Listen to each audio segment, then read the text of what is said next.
Parliament CPM అభ్యర్థి మహమ్మద్ జహీర్ గెలిపించాలని కోరుతూ తుంగతుర్తి మండలం గొట్టిపార్తి గ్రామంలోని ఉపాధి హామీ కూలీల వద్ద ప్రచారం నిర్వహిస్తూ మాట్లాడుతున్న భువనగిరి పార్లమెంట్ అభ్యర్థి మహమ్మద్ జహంగీర్ సిపిఎం జిల్లా కార్యదర్శి వర్గ సభ్యులు కొలిశెట్టి యాదగిరిరావు, గిరిజన సంఘం రాష్ట్ర అధ్యక్షులు ధర్మానాయక్, సిపిఎం మండల కార్యదర్శి బుర్రా శ్రీనివాస్, గొట్టిపర్తి గ్రామ నాయకులు వంజరి వెంకన్న తదితరులు పాల్గొన్నారు.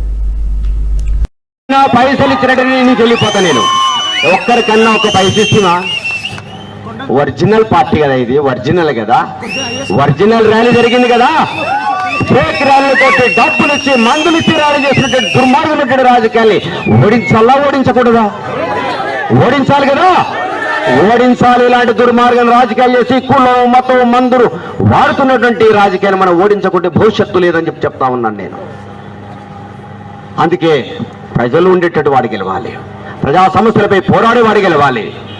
ప్రజలారా, మీ అందరికీ చివరిగా నా విజ్ఞప్తి ఏమిటంటే, ఇంతకుముందు మా తమ్మినేని వీరభద్రం గారు చెప్పారు, నేనేందో రాణపేట మండల ప్రజలకు తెలుసు, నేను ఏ కుటుంబం నుంచి వచ్చానో తెలుసు, నిరుపేద కుటుంబం నుంచి వచ్చినట్టు వాడిని.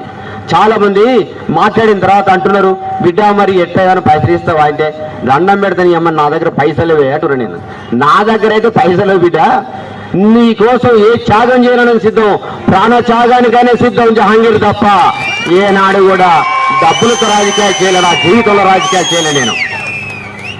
ఈవెన్ పోలీస్ స్టేషన్కు పోయినా కూడా ఇన్నేళ్ల కాలంలో 100 రూపాయలు కూడా లంచం ఇప్పియలే పోలీస్ స్టేషన్కు. అది సిపిఎం పార్టీ ఘనత అంటే. అందుకే డబ్బే శాస్త్రం అనుకుంటూ మాత్రం నేను ఎన్నికల్లో పోటీ తెలుసుకోలేదు. కానీ ఈ ఒక్కసారి అవకాశం ఏమిటంటే, 3 సార్లు భువనగిరి పార్లమెంట్కి ఎన్నికలు జరిగితే 2 సార్లు కోమటిరెడ్డి వెంకరెడ్డి గారు, కోమటిరెడ్డి రాజగోపాల్ గారు గెలిచారు కదా. ఎన్నిసార్లు వచ్చారని మన భువనగిరి, మన రామన్నపేటకు ఏరియా ఆసుపత్రి బోర్డు పెట్టారు, ఏరియా ఆసుపత్రి అని చెప్పని. ఏరియా ఆసుపత్రి అంటే 100 పడకలు ఉండాలి కదా, ఎన్ని పడకలు ఉన్నాయండి? కోమటిరెడ్డి వెంకరెడ్డి గారు ఆలోచన చేయండి. బూర నరసయ్య గారిని గెలిపించాం కదా, ఎన్నిసార్లు వచ్చాడు మన రామన్నపేటకు? 15 సంవత్సరాల కాలంలో మంది ముఖం చూపించినటువంటి మీకు ఓటు అడిగే హక్కు ఉందని చెప్పి చెప్తున్నాను. అందుకే ఈ 4వసారి ఎన్నికల్లో సిపిఎంకి అవకాశం అని చెప్పి కోరుతున్నాను. సిపిఎం పార్టీకి అవకాశం ఇవ్వండి. ఈ ప్రాంత సమస్యలు తెలిసిన వాడిని నేను ఒక విషయం చెప్పదలిచాను.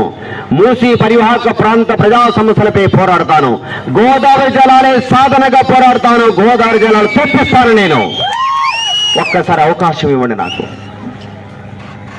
అలాగే రావణపేట నియోజకవర్గ పునరుద్ధరణ కోసం ఢిల్లీలో పార్లమెంటులో కింద కూసైనా నిరసన చేసైనా మళ్ళీ రావణపేట నియోజకవర్గాన్ని పునరుద్ధరణ చేయడానికి నేను సిద్ధంగా ఉన్నాను.